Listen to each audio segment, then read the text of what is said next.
esse lance, a gente tá agora, os principais aplicativos, por assim dizer, que estão bombando direto, só se fala dessa parada, não sei o quê, ChatGPT, Midjourney, né? Eu imagino que pra vocês, nenhum dos dois seja novidade, assim, vocês já sabiam que... Já devia ter uma ferramenta dessa mais underground antes, né? Como é que Com certeza. Se você pensar no GPT, a gente está no GPT-3, então as versões anteriores já estavam sendo construídas.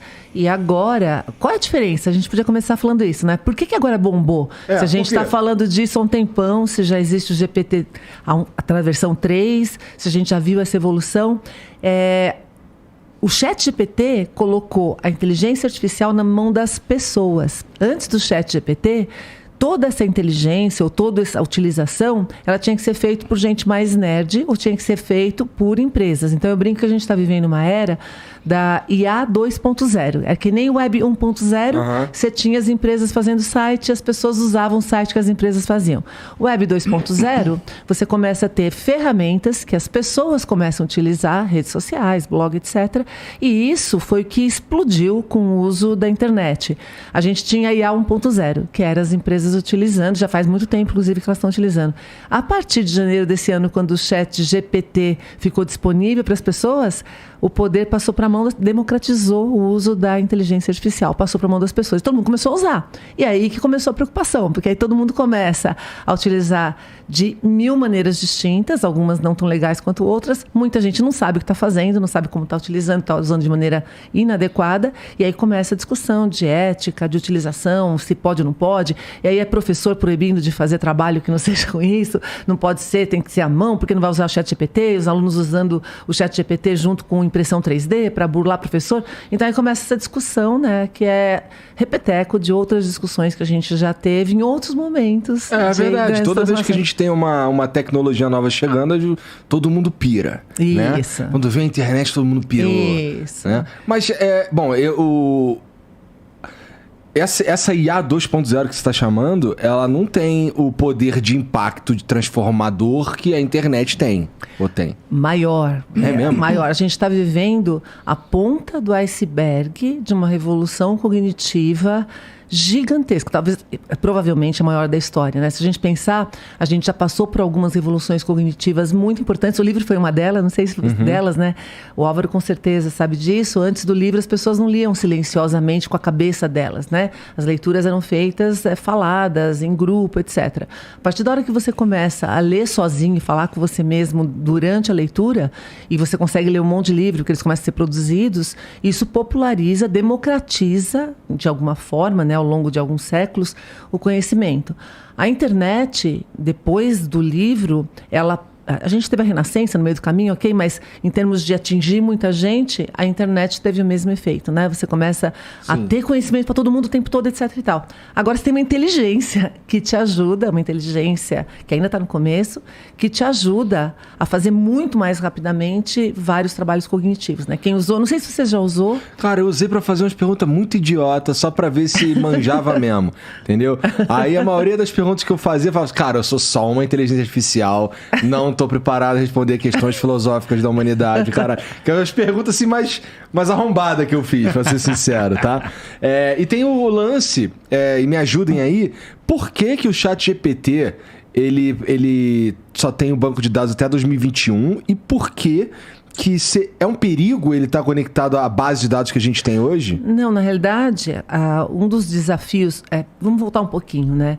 Não existe inteligência sem dados. Não existe. Nem no nosso cérebro e nem artificial. Então, por exemplo, se a gente tivesse um cérebro incrível, né? Mas ele não tem memória e ele não tem como capturar dados sensores, que são os nossos sentidos, você não tem que processar. Então, essa combinação de qualidade do processamento e a qualidade e o volume de dados que você tem ajuda para você ter inteligência. Quando a gente vai para a inteligência artificial, qual é um dos grandes desafios que as inteligências artificiais anteriores... Você já ouviu falar do chat anterior que várias marcas ofereciam, que também são chats inteligentes. Aqueles que você está falando, daquelas interações de Instagram e tal. Isso, chatbots que você colocava lá.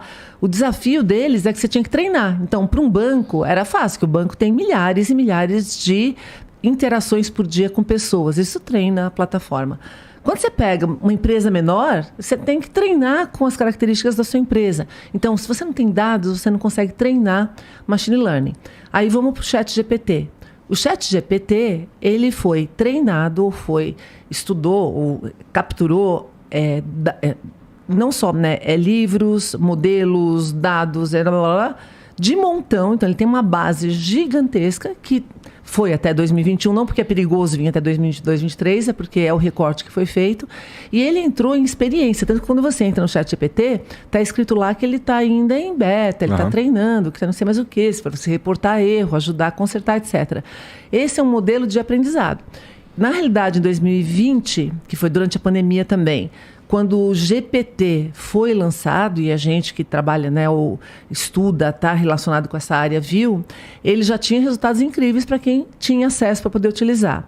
Quando eles viram que o resultado era bacana do que ele trazia, em 2021 eles falaram, bom, se ele traz isso escrito, por que a gente não começa a tentar fazer ele desenhar também, fazer imagens? Foi quando veio o Dali. O Dali ficou famoso no TikTok, todo mundo utilizando, etc. e tal.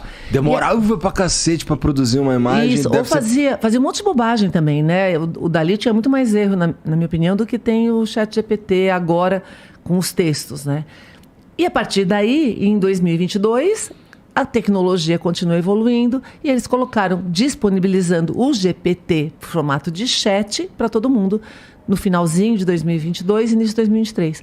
Aí as pessoas começaram a usar e assim, foi a ferramenta que mais rapidamente atingiu 1 milhão de pessoas, não sei mais o quê, papapá.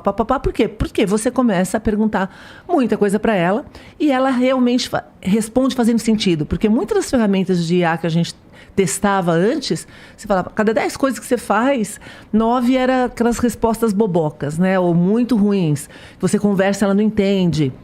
Ou seja, não era útil. Agora não. Agora, para cada 10 perguntas que você faz, ele responde as 10. Ele pode ter... E a gente pode conversar depois, para não ficar monopolizando aqui, mas a gente pode conversar quando que está ruim isso, quando não é, quais são os riscos, mas é justamente porque ele responde bem que a gente começa a utilizar bastante. E é justamente porque ele responde bem que a gente corre o risco de acreditar em tudo que ele coloca, Então, esse é o grande problema que eu acho que todo mundo começou a ficar preocupado, qual é o limite dessa utilização? E se isso é apenas o começo, onde a gente vai parar?